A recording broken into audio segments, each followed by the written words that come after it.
Hi, my name is Dolores, and this is for Mr. Fortune's Psych 1 class.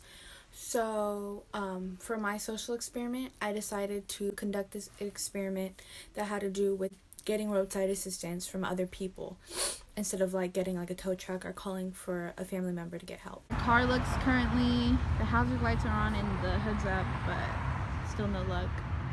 In my experiment, I stood outside of my car. I wore tight clothing such as leggings and a very form-fitting purple sweater. I stood outside my car. The first time I did it, I was accompanied by another person. This was my partner. And about 45 cars had passed by. People would look and kind of turn their head to see what we were doing, but nobody really ever stopped. So we've been out here for maybe 20 minutes, 15 minutes. And how many cars have passed? 41 cars have passed, and so far nobody has stopped. A lot of people are looking and turning their head and even slowing down a little bit, but for some reason they're just not stopping. So I don't know if they just don't trust us enough to stop, or they think that we're already getting help.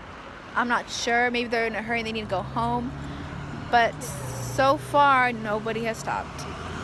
So we decided that maybe we should move to a different location, and maybe instead of having two of us, that we could just have one person because we'd look more vulnerable and more in need of assistance.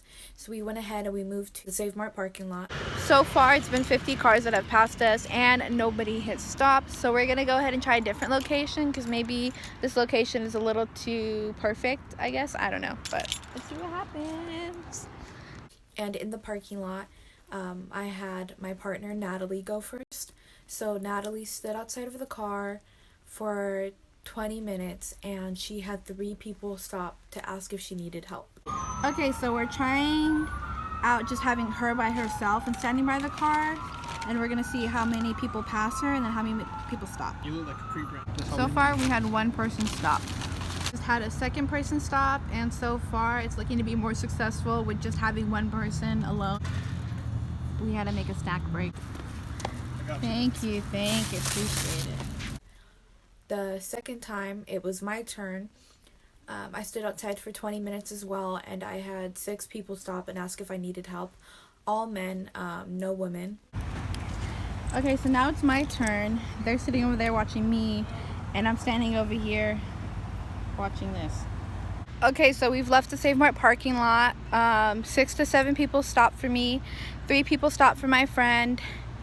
And now I've had a costume change, so I have a big baggy t-shirt on, some dirty pants, and I'm in a different side of the parking lot, and I'm going to see if anybody stops now that I'm not dressed so nicely or wearing tight clothes anymore. So my hair was messy. I still stood outside of the car, and I was looking worried. I was walking around the car, acting like I was making phone calls basically, so that people could see that I was in need of assistance. But still, nobody stopped. People would look, but people wouldn't look as long as they did before. They would glance over and look away really fast as soon as I made eye contact. So that was interesting for me. As soon as my partner went out and did her 20 minutes again, she had just a regular hoodie on with some leggings, and she had one man stop and one woman stop to ask if she needed assistance. My partner's outside waiting to see if anybody stops. So far for me, in the other parking lot, nobody stopped, which was weird because 6 or 7 people stopped at the other place. So the fact that I changed clothes and nobody stopped, it's kind of interesting. I don't know. Ma'am? Wow. Good for her, though. Good for you. Good for you. her. Good on her.